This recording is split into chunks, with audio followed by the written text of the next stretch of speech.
各位我们建成教会的弟兄姊妹，大家平安。平安。很高兴今天能够跟我们在一起敬拜上帝，也看见上帝的话常常在我们每个不同的时代里面，常常带给我们盼望，也通过上帝自己的话，让我们更清楚知道如何在每个不同的时代都能成为上帝所喜悦基督的门徒。请我们一同心来祈祷。创造宇宙万物，也特别赏赐我们人类有上帝自己的形象，让我们生命在人生每个时刻都有机会来体验上主你无尽的恩典与赐福。我们感谢你，因为你看我们是宝贝，常常在我们生命每个时刻来引导我们，来保护我们，来带领我们。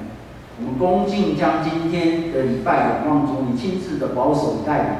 特别通过圣灵的保守，让我们心灵与诚实能够与你亲近，也让我们生命得着主你日的改变。我们这样祈祷，奉主耶稣基督的圣名。阿门。感谢我们刚刚的敬拜赞美团，特别用3首诗歌来带领我们的礼拜。这3首诗歌里面，也一直在提醒我们，特别在第2首《让我》这首诗歌当中，也特别在提醒我们如何学习顺服，以圣洁为装饰，也让我们的爱人不是一个虚假，敬拜不是看方式，赞美不是看他的这个表面，看他的美丽的一个言辞。更重要是从心灵跟诚实真正来学像主耶稣基督的样式。我个人目前是在台湾基督长老教总会的研究与发展中心担任主任。总会的研发中心每一年有一个很重要的工作，就是要统计我们台湾基督长老教会的教士。这个教士包括我们有多少教会、多少信徒、有多少奉献，这是每一年一个很重要的工作。最近在今年的4月底，刚刚完成我们2018年底台湾基督长老教会的教士统计。到2018年的12月31号，台湾基督长老教会目前我们有1269间的教会，有将近26万的信徒，就是25万8千多的信徒。但是在这当中，原住民的教会就有将近525间。信徒有将近7300多位，所以这个是各位可以了解，我们台湾基督长老教会目前在台湾这个国家跟土地人民当中，我们有将近1270间的教会。每一个礼拜天，就像今天一样，我们这1269间的教会用多少语言礼拜，你们知道吗？建成教会我们用2种语言做礼拜。但是各位知道，晓不晓得今天台湾基督长老教会每个礼拜天用多少语言做礼拜？有人知道吗？超过18种语言来做礼拜，当中有10种语言以上是我们的台湾的原住民族各族群的族语跟母语。台湾基督长老教会鼓励每一个台湾的原住民族用自己的母语来认识上帝，来分享基督的信仰。像我今天穿的这一件背心是太鲁阁族的背心，太鲁阁族也是我们台湾基督长老教会原住民当中最早信主的一个族群。所以我们会看见，上帝赏赐台湾有这么丰富多元的文化跟语言，让我们住在台湾的人民更加去体会上帝无尽的恩典跟慈爱，在我们台湾人民当中，也在台湾基督长老教155年的历史里面，常常提醒我们，这是上帝特别的赐福在我们当中。早上，当我们刚刚在念诗篇第15篇的时候，这一篇的作者特别提出个问题，就是什么人可以有资格来到上帝的圣殿，来到教会来敬拜上帝？我们会很清楚看见，当我们知道上帝通过他自己成为人来到世上，这道成肉体。耶稣在世上33年，到最后用自己的生命死在十字架上，担当人类所有的罪，包括你跟我。虽然2000年前死在十字架上的时候，我们都还没出生，但是他已经为我们完成这样的救赎，用他自己的生命牺牲在十字架上，让我们每一个时代借着相信，可以成为上帝所喜悦、重生得救的基督徒。这不是我们有好的行为，是因为我们相信、确认2000年前耶稣死在十字架上，也为我死。借着这样的告白，我们成为基督徒。我们也通过受洗的一个外在的形式，让我们清楚知道，我生命的主权、生命的主人不是自己，而是上帝。所以，当我们看见诗篇15篇的作者在问，到底今天有没有设什么条件，包括建成教有没有规定，什么人可以来教会做礼拜，什么人不能来做礼拜？不可否认，台湾基督长老教有一些在某些时代，我们曾经有设一些规定，要求你，如果你的这个职业不是很正当的职业，你不要来做礼拜。要求你今天如果穿着没有正式的话，不能来做礼拜。包括如果今天你穿凉鞋来的话，要考量是不是在外面脚洗清洁才能进来。但是各位都知道，伊斯兰教、回教的信徒去他们的礼拜的时候，一定要怎么样？要清洁呢，对不对？要洗什么？洗手、洗脚。表示他们今天是一个用清洁的心跟身体，更重要的是代表他清洁的一个生命来到他们所敬爱的上主的前面。今天我们很重要的是，到底我们如何用什么样的态度来到上帝的面前？如果诗篇第15篇的作者其实他会告诉我们，上帝没有设定任何条件。让我们要在哪些条件底下来亲近他？反倒是让我们清楚知道，上帝提供一个无尽的恩典、赐福跟盼望给我们，让我们每一次来亲近他的时候，能够更加跟他建立亲密的生命的关系。也因着这样的过程，我们学习成为一个基督的门徒。所以从刚刚我们所念的诗篇15篇。我们大概可以从3个方面来看见，从作者个人的生命跟信仰经历里面，如何来成为真正的一个基督的门徒。第一，要成为基督的门徒，要成为一个谦卑顺服上帝旨意的人。第一个要件是要成为一个谦卑顺服上帝旨意的人。在新标点和合本里面，特别在这个诗篇第15篇第2节这样记载。来到上帝面前的人，就是他行为正直、做事公义、心里说诚实话的人。也就是说，今天基督徒我们的行为的正直跟公义的前提，是因为我们愿意在我们的身上活出上帝的旨意。有这个前提，我们今天才愿意来亲近上帝。因为亲近上帝唯一的条件，就是我们愿意听到上帝的命令、他的指示、他的提醒跟要求，所以我们来亲近上帝。第二个，亲近上帝唯一的目的，就是我们愿意很欢喜来实践上帝的旨意。所以各位亲爱的弟兄姊妹，这2个很重要哦。到底我们为什么要来亲近他？除非你愿意听到他对你说话。第二个，听到之后，你愿不愿意去行？如果这2个都是否定的话，请你不要来教会，请你不要亲近他，请你不要读圣经，请你不要祷告，因为你在欺骗上帝。各位不要忘了，当你今天亲近上帝的时候，上帝知道你的态度是什么，你的动机是什么。诗篇15篇一开始就告诉我们，如果你的行为正直、做事公义、心里诚实的人，你才来亲近他。否则你的精进是自我欺骗，外在看到你的敬虔，内心却不是真正要跟随耶稣基督的脚踪。刚刚我们所唱的3首诗歌都在提醒这个，特别第2首诗歌在讲让我的时候，也是在告诉我们呢，怎么爬上属灵的高峰，怎么爬上属灵的高峰。如果不愿意顺服，免谈。各位，亲近上帝第一个要件，谦卑顺服上帝的旨意。如果不愿意这样，不要来找上帝，因为你是自我欺骗，在欺骗别人，甚至来教会也是欺骗牧师跟欺骗长老，甚至是欺骗自己的父母亲，因为你不是真正愿意成为基督的门徒。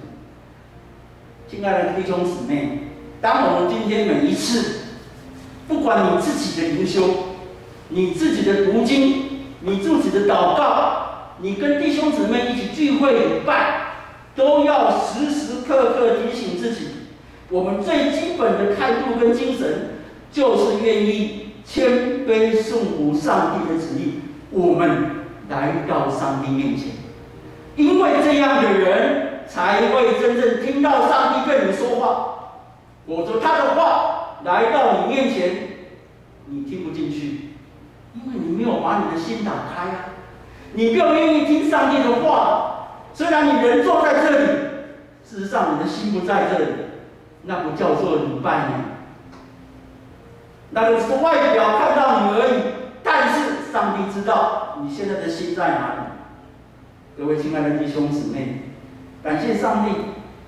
让我的服事的人生的经验当中，在2005年到2013年这8年当中，上帝引导我到台北的义光教会牧会，在那边担任牧师。今天我们林义杰牧师早上也代表圣经学院去到义光教会。义光教会在台湾基督长老教1269间教会里面是很特别的一间教会，因为它是从兄长成为教会。1980年，在林义雄的家里面发生这个林宅血案，林义雄59岁的妈妈林尤阿妹，还有他2个刚刚满7岁又7天的双胞胎的女儿林亮君跟林婷君3个人，在1980年的2月28号的中午被杀死在林义雄的家里面。大女儿林焕君被杀了6刀重伤，后来被救回来。今天林焕君，她的先生是一个牧师，所以她是牧师娘，而且他们生了5个女儿。这个很特别的上帝的经验跟赐福的当中，让我们看见，原来义光教会是一个凶宅的地方，台湾基督长老教把它买下来，把它改成教会。今天义光教会，你进到那个地方，你会看见3个很重要的跟林宅血案有关系的。第一个，它的这个礼拜堂的讲台十字架底下有保留一些砖头，这些砖头就是当初他们的林宅要把它改成教会中间的那个隔间的那个围墙拆下来之后，保留一些砖头放在十字架底下，表示这间教会原来是林义雄律师的家。第二个，当时的3个女儿很爱使用的一个钢琴，林义雄律师先生跟夫妇，他们把那台钢琴奉献给义光教会。那个钢琴到现在已经从1980到现在已经超过40年。不过经过整修之后，最近又可以使用啊，这是第2个重要的东西。第3个最重要的，义光教会现在教会的礼拜堂的地下室。这个地下室是当初发现林义雄的妈妈、2个双胞胎女儿、3个人尸体的地方，今天成为义光教会的主日学的教室。我们的主日学的学生每个礼拜天就是在那个发现3个尸体的地方，成为主日学的教室。各位，保留这些是在提醒，义光教会是从一个死亡、痛苦跟一个绝望的地方，今天却是在成为一个见证基督的爱给带来改变、带来盼望、带来公义、带来自由的一个地方。所以义光教会在这样的过程当中，它比较大的一个见证，特别是在告诉各位，从死亡跟眼泪当中，基督信仰可以改变，改变让我们看见如何把真正的一个爱、平安、喜乐带到人民的当中。义光教会很特别的就是礼拜天做礼拜。在我那牧会那个期间，大概做礼拜有60-70个人，但是从礼拜天下午一直到礼拜天这当中，教会有很多社区使用的活动在那个地方举行。从礼拜天下午一直到礼拜六，出入礼拜堂的人90%以上不是基督徒，而且这些人的人数是比礼拜天做礼拜的人数2倍以上。各位，你晓得吗？义光教刚开始的时候，没有人敢进来呢。为什么？凶宅，叫你去凶宅，你要不要去？你会担心，对不对？义光教会刚开始成立的时候，敢去做礼拜的人是很勇敢的。为什么？不仅是他是凶宅改成教会，第二个，参加礼拜完的人，只要你一回家，今天回家就会接到派出所打来的电话。管区的警察会问你，今天去做礼拜，那个牧师有讲什么话？有没有骂国民党？管区，而且每个礼拜天来收周报回去，看周报里面有没有写什么代表事项，是要独立建国，是在骂国民党政府。义光教会的信徒来做礼拜，会接受这样的政治的骚扰呢？监听电话呢？请问你们敢不敢去那个教会做礼拜？义光教是走过这样的路。感谢上帝，在我8年牧会当中，我特别怀念一位信徒，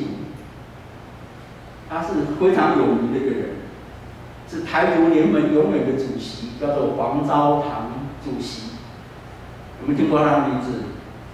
通常以前听到他的名字，就是在电视上面或者在街头游行的时候，你会看到他，因为他为了台湾独立运动奉献他的一生，也为了台湾独立运动。他去日本留学，32年成为黑名单，不能回到台湾。1992年，台湾国民党政府黑名单解除之后，他回到台湾。他想到，如果今天他要去做礼拜，他唯一愿意去的地方就是义光教会，因为那是从血案的地方成为教会看见上帝恩典的地方。黄昭宏弟兄很喜欢唱圣诗。很多次，当我在做礼拜当中的时候，当我们站起来唱圣诗的时候，因为他比较胖，没有办法站在椅子跟椅子当中，他一定要站到走道当中唱圣诗。我在那个讲台上面看着他边唱圣诗边流眼泪。他在圣诗当中去看见他的生命如何经验上帝的恩典跟慈爱，因为上帝的全能。平安喜乐在他的生命当中，让他有力量，让他有这个信心，有勇气，为了台湾独立运动奉献他的一生。面对那么多的苦难，面对那么多的一个批评、指责过程的当中，他如何坚信要成为一个谦卑顺服上帝旨意的人？2007年，当我们义光教会成立25周年。我们出了一本特刊，我们特别邀请黄昭宏弟兄，请他写一篇信仰见证。他说我不会写文章，特别我没有真正把国语学好。他说你们可以有人来帮我采访，把他的一个信仰见证把它写出来。后来写出来一篇，名字叫做《黄昭堂的忏悔录》。你们有没有人写过忏悔录？要写忏悔录，通常你要让年纪到某一个程度的时候才会写。黄昭宏弟兄竟然在我们25周年的特刊里面，他做的信仰见证是，我的忏悔录里面，我要说我没有资格成为基督徒。如果不是上帝的全能恩典跟慈爱，我没有资格成为基督徒。各位亲爱的弟兄姊妹，2011年11月17号，王刚老弟兄他在和信医院，当他的这个一个很小的一个手术恢复过程当中，因为那个心脏的主动脉剥离，上帝带他回去。他回去的时候，其实我们大家都没有心理准备，但是这个是合乎他的祈祷。他常常祈祷说，当他离开世上的时候，不要造成别人的麻烦。各位亲爱的弟兄姊妹，做一个基督徒，如何在生命当中常常确信成为基督的门徒，是一个谦卑顺服上帝旨意的人。义工教会还有一个见证，我们信徒当中有7、8位是坐过牢的人。我不晓得见证教会里面有没有坐过牢的人成为信徒。一听到一定很担心，也不敢让他来参加，对不对？但是义光教会的这些信徒，不仅成为我们弟兄姊妹，还成为义光教的长老跟执事呢。当然，他们不是去抢劫、去杀人，因为这样做了，他们是因为主张成为政治犯、成为良心犯而坐牢的人。而且他们大部分坐牢的时候还不是基督徒，是出监牢之后，因着义光教会的一些信徒的关心带领之后，他们受洗成为台湾基督长老教的信徒，也成为义光教会的长老跟执事。用这样的一个见证在告诉、分享给我们各位知道，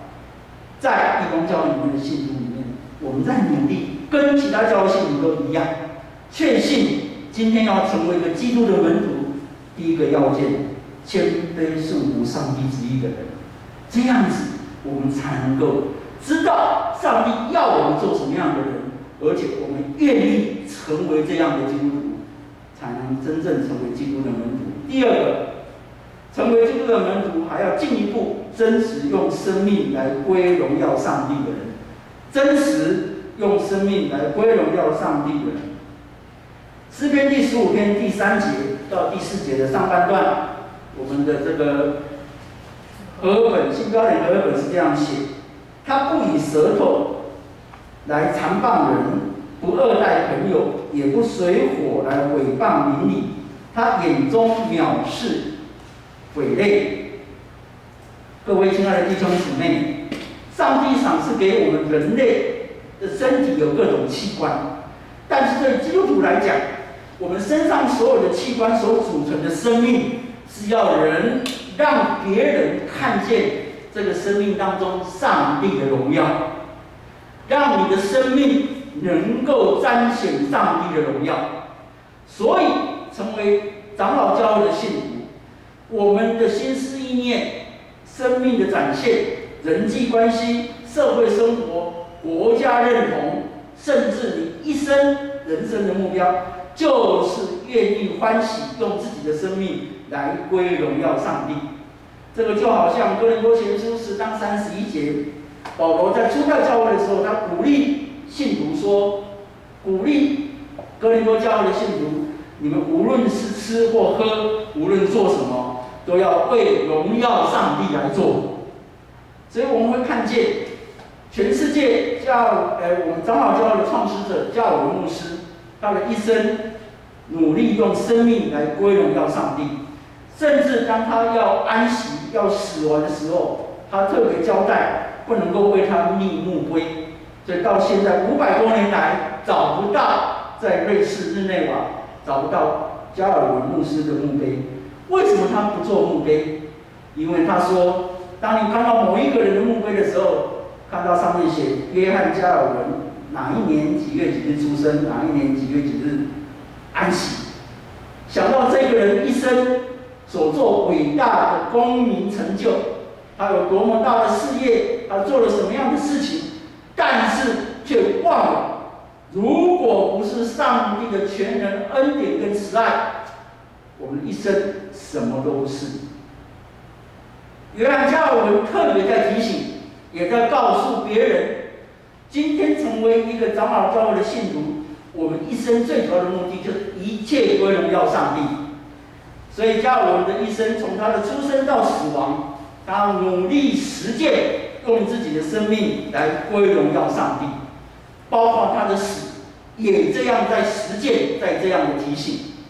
所以我们台湾基督长老教也常常在提醒，我们不用一个人的名字来成为一个教会或者成为一个机构的名称，因为一切荣耀是归给上帝，不是归在人。所以我们会看见，在诗篇第15篇，除了第一个提醒成为基督的门徒是要成为一个愿意顺服、谦卑顺服上帝旨意的人，第二个要件就是真实用生命来归荣耀上帝的人。第三个最重要，但是也最困难的一点，就是成为基督的门徒，要甘愿牺牲受苦来祝福别人的人。成为真正的基督的门徒，要成为一个甘愿牺牲受苦来祝福别人的人。诗篇第15篇的第4节后半段到第5节这样说：他发了誓，虽然自己吃亏，也不更改；他不放债取利，不受贿赂来害无辜。做这些事的人，必永不动摇。今天我们常常会问，基督徒的人生观跟价值观跟一般人最大的不同在哪里？其实很简单，基督徒今天的人生观跟价值观跟别人不同的，就是我们更加看重别人的欠缺跟困难。基督徒愿意在许多受苦的生命看见我们关怀的责任跟使命，所以才会像刚刚诗篇15篇第4节后半段讲的，甚至自己吃亏，我们仍然甘愿欢喜，因为当我们跟这些受苦的人同担苦难的时候，我们会更加彼此同享荣耀、平安跟喜乐。所以2000年来，教会跟基督徒最重要的宝贵的一个信仰见证，就是当我们越像耶稣基督，愿意为别人牺牲受苦的时候，我们反而更经验上帝无尽的恩典跟赐福临到我们生命当中。所以基督徒最宝贵的见证，不是因为我成为基督徒我不会面对苦难，不是因为我成为基督徒上帝让我做事业都成功，我买奖券都会中奖，不是这样。真正的一个基督徒，你最宝贵的见证是，我愿意学像耶稣基督一样，我更多为别人牺牲受苦，上帝临到我当中的祝福恩典数不尽。我手上拿的这一本书是2017年3月份前卫出版社所出版的高俊明的回忆录，但是它的副标上面写“磨难苦悲下的信仰及实践”，这是前卫出版社所出版高俊明牧师一生的回忆。重点在哪里？重点在磨难苦悲下的信仰跟实践，让我们很清楚看见高俊明牧师一生的人生跟生命是怎样学习顺服，成为一个基督的门徒。去年2月14号，高牧师90岁，上帝带他回去。但是当他回顾，我们看见高牧师一生当中，特别有几个很特别值得我们去思考，也特别去回顾的。70年代，台湾基督长老教为了台湾成为一个真正的民主的国家，我们跟台湾人民共同走这条牺牲受苦的路的时候，台湾基督长老教曾经发表3篇很重要的，包括1971年我们的国事声明，1975年我们的呼吁，以及最重要的1977年8月16号我们所发表的人权宣言。这个人权宣言里面最重要的一句话就是促请政府使台湾成为一个新而独立的国家。但是各位知道吗？1977年当总委会委派一些牧长来草拟人权宣言的时候，这些牧长每一个人都写好自己的遗书，遗书先写好了之后，他们才开始草拟各位今天所看到的人权宣言。在那个很紧张，国民党政府在逼迫台湾基督长老教的处境的当中，我们这些牧长通常都没有让自己的家里面的人知道，写好遗书才开始草拟各位今天看到的人权宣言。这个回忆录当中第122页，你会看见高牧师当时候所写的遗书，他也没有给高牧师娘看到。他写好之后，放在他们家里面最常使用的一个桌子的第一个抽屉里面。高牧师在遗书里面特别讲，如果今天为了信仰，我必须面对死亡的时候，我甘愿牺牲。他特别也在遗书里面提到，他的遗产一半要捐给总会，让总会继续推动我们宣教、关怀人权服务的事工。第二个，遗产的一半捐献给他所关心、担任院长的玉山神学院，来关心我们台湾基督长老教原住民的教会跟信徒。各位会看到，高牧师当他在写遗书的时候，他很清楚知道，他愿意学像基督，拿起这个十字架，在牺牲受苦的过程里面，来真正学像基督的样式。在我个人有机会在总会服事的过程当中，我印象最深刻的跟我高牧师在一起有个经验，就是在21年前，1999年的4月份，当时候1999年4月10号，在我们的立法院有一群，当时候要求我们立法院要成立公民投票法，当时候还没有公民投票法，所以有一些人特别在鼓励，也希望政府通过立法院能够成为公民投票的一个法的立案当中，他们发起一个叫做公投的绝食活动，包括当时候的立委赖清德，包括当时候的这个台国联盟的主席黄昭堂，包括义光教会的长老李胜雄，还有高俊宇牧师，以及其他10多位勇敢的台湾乡亲。从1999年4月10号，他们就在立法院前面那个广场里面，他们搭起棚子在那个地方，然后开始绝食。当时我在总会担任总会干事，或者教社事工。等那时候我们常常有机会去到那个地方关心高牧师他们所参与的这个公投绝食活动。到了4月18号，那天刚好是礼拜天，那天早上。高牧师跟我说：“因为牧师，我们来带领现场的这些台湾乡亲一起做主日礼拜，好不好？各位不要忘了，他们已经绝食7天，包括高牧师。绝食的时候，他们只有喝水，什么东西都没有吃。但是高牧师竟然在礼拜天的时候，在他已经绝食7天了，他要跟这些勇敢的台湾乡亲一起做主日礼拜。所以后来，我背着大声公站在高牧师的旁边，高牧师引用路加福音第13章31节到33节，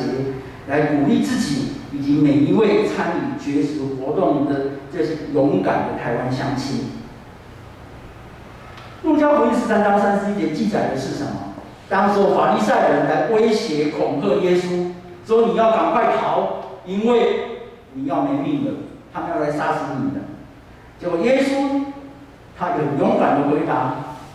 耶稣说：虽然是这样，今天、明天、后天，我一定继续走我的路，因为先知不应该被杀死在耶路撒冷以外。高牧师用耶稣的话，勇敢面对十字架死亡的道路。高牧师有用这些话来鼓励当时候在立法院广场这些10多位勇敢的台湾乡亲，让我们一起用基督的爱跟基督的榜样来勇敢向前。各位亲爱的弟兄姊妹，高牧师愿意牺牲受苦，走十字架的道路，因为他相信，在这个过程里面是上帝要他走的路。我们看见从高牧师的身上，以及我们看见很多基督徒的身上，我们都如何学像耶稣基督，因为耶稣留下来的榜样，让我们看见我们如何成为一个真正上帝所喜悦的基督徒，就是要通过我们的生命，通过我们每一天学像耶稣基督，然后我们能够让上帝的国度因为我们的生命，让这个国度日日扩大。通过我们的生命，通过我们每天的生活，能够让我们所接触的每一个人得到我们所得到的平安跟喜乐。今年 COVID-19 中国武汉肺炎到目前为止已经要造成全世界2850多万的人确诊，已经91万的人丧失生命。你一定会问的问题，为什么上帝允许这些事情发生？因为上帝期待我们在这个过程当中更加看见我们的责任跟使命。不要忘了，每一个人类的生命，上帝看为宝贝，因为是上帝创造的，是上帝疼爱的。每一个生命的苦难眼泪，上帝都知道，不管他是不是基督徒，不是基督徒，不同的信仰，甚至没有信仰的人，他的生命，上帝也是看为宝贝。我们今天如何在这样的一个信仰告白里面，更清楚知道，上帝通过很多苦难，在提醒我们如何成为一个真正基督的门徒。我们敬拜赞美的歌，我们从上帝的话语所领受的一切，我们每一次来到上帝面前，重新的决志与委身，都是在提醒我们，不是做一个外表的基督徒，是真正从你内心里面有改变，然后把这个改变带到你每天的生命跟生活、跟人的接触、跟社会国家的接触。因为在这个过程当中，我们要让上帝的国度得到改变跟扩大。今天很高兴代表我们总会所设立的圣经学院来到我们当中，感谢我们建成教会以前到现在对圣经学院的关心、代表与奉献。圣经学院是我们总会所设立，为了做平信徒训练，以及让我们有机会通过圣经学院的场地、空间安排的课程，让我们可以得到更多平信徒的训练跟培养以及造就。愿我们在今天圣经学院的奉献组织当中，通过我们关心代表以及我们的奉献，再一次来关心圣经学院，也提醒我们自己每一个人，向前的脚步里面，我们继续努力学像耶稣基督的榜样，让我们的生命常常成为别人盼望的记号。请我们同心来祈祷。亲爱的上帝，谢谢你，再次让我们看见你如何期待引导我们，你看重我们，你也常常通过保罗的话在提醒我们。在哥林多前书11章第1节，保罗说：“你们要效法我，像我效法基督一样。”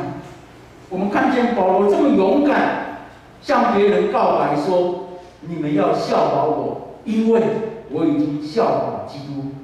求你加添我们的信心、能力与力量，加添我们坚持走十字架道路的这种决志跟委身，也让我们在未来向前脚步的当中，常常学像基督耶稣一样，来将我们的生命成为别人盼望的记号。求你将圣灵的力量时刻加添在我们当中，让我们一生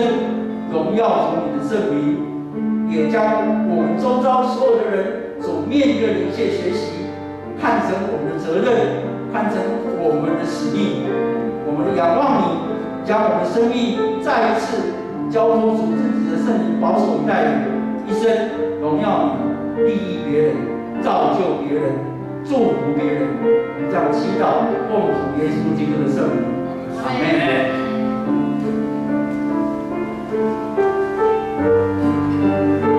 我们一起来唱回应诗，用重价救赎。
的慈爱与怜悯，